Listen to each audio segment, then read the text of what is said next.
Liam, emotions, feelings right now. Obviously, frustration, disappointment, but also a sense of pride. I think in how the players applied themselves tonight. So tough one to take. I think when you look at the two legs, across the two legs, I thought we probably created more and better chances than them. I thought we had, I thought we were terrific tonight. We were outstanding tonight, and it just comes down to whether you've got enough quality in and around the box, which we didn't have. So mixed emotions. I couldn't be more proud of the players, how they applied themselves, the bravery they showed.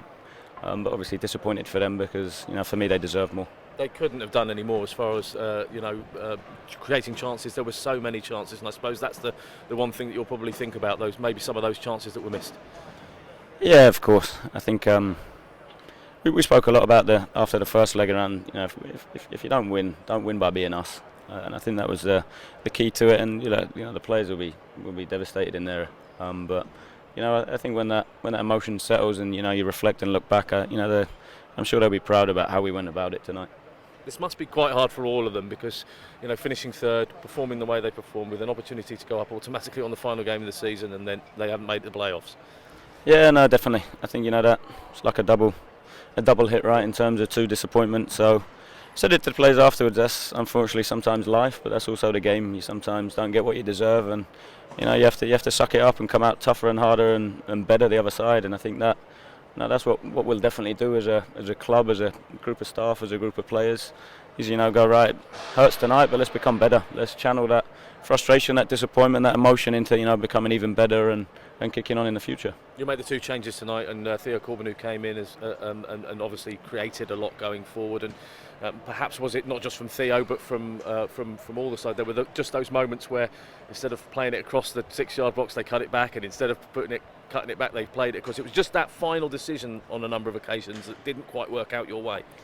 Yeah, I thought it's tough as well, right? You get in them wide areas and you think, right, just cross it in the box, but it's half the time it's what they want. You've got two 6'5" centre halves that want to kick it, want to clear it, want to head it, and do a terrific job of it. It's a compliment to them too. So sometimes then it changes how you get in the box and the type of delivery. And the one where Troy plays the 1-2 with Twiney and goes through. It's a terrific block, but that's then ultimately how you then go about creating it. And you look back, I think we created enough chances. The save off Theo's from Stockdale is a terrific save. Troy on the one first half. The set piece, which is another great chance. I thought going back, I think there's enough to score 3 or 4 goals there. Is there any thoughts going back to that first leg at Adams Park, or is that futile? Yeah, look, I think it's one of those. You could do it over the course of the whole season, right? You can wreck your head. I think spending too much time thinking around it. I think we're not going to change it. It's probably more what can we take out of it to learn, to get better, to improve. And you've got to remember how young the group is. It's only Skip that's played in playoffs. So when you look at it, it's a brand new experience for so many of the players that, like I said, they're only going to be better having gone through this and. Unfortunately had to suck up a defeat. Speculation will now turn to some of the players that might not be here next season, the likes of Harry Darling, Scott Twine, a number of others, and obviously the loan players will return to their clubs. It's a change again, all change again. Yeah, look, I think you're never going to stop the speculation. It should be a huge compliment for the club, for Liam, for the guys that have done the recruitment, for the staff that have put the work into the players and the players themselves for how hard they've applied themselves. You're never gonna stop that. We're in League One. There's always going to be teams above us for that. So it's a case then of being prepared for whatever happens. It's the game. We showed that in January. It was a lot of panic in January when Matt O'Reilly moved on, Fish moved on. Peter Kioso called back, and what we showed is that we're proactive. We're working extremely hard behind the scenes for things like that happen. And there's always speculation about your future. There has been for a couple of weeks now. So can you tell us anything? The short-term future. I'm going to go and have a beer in a minute. I think that's probably that's a decent future. That's probably the future for me in the next half an hour. I need a beer after that. I think it's going away. It's reflecting on the season. I want to be the best I can, so I want to learn. I want to improve. And we didn't get everything right this season, I'm sure, but. No, I think what I have to say is a huge thank you for the staff I've got around me. Extremely close to obviously Hoggy, Wrighty and Pricey, and they've done a fantastic job, as have many of the other lads at the club. So I'm really grateful here for for the support that people have given me, and I'm sure the players would say the same. Thanks, Liam. Cheers. The football you played was terrific. Thank you. Is it any consolation to you at all that you've come that close to automatic promotion and that close to Wembley, playing that sort of football? Yeah, I think you know, the club to a certain extent has a history and tradition of playing a certain style, and you know, we came in and we changed a few things that, you know, we felt could make the team better, and you know, the guys, credit goes to the players for taking it on board, and it takes some real bravery to go and play like we do, and that's what we spoke about before the game. Whatever happens, win, lose, draw, let's do it our way, let's play our way. You know, we didn't do that second half at Wycombe, which arguably cost us, and like I say, the players hurt right now, but should go away being proud how they played, and you know, some of the football at times this year, you know, it's been outstanding. As tough as it was tonight, I really enjoyed watching the players, you know, and you get a sense of pride in that. Brilliant. How'd you pick them up after that?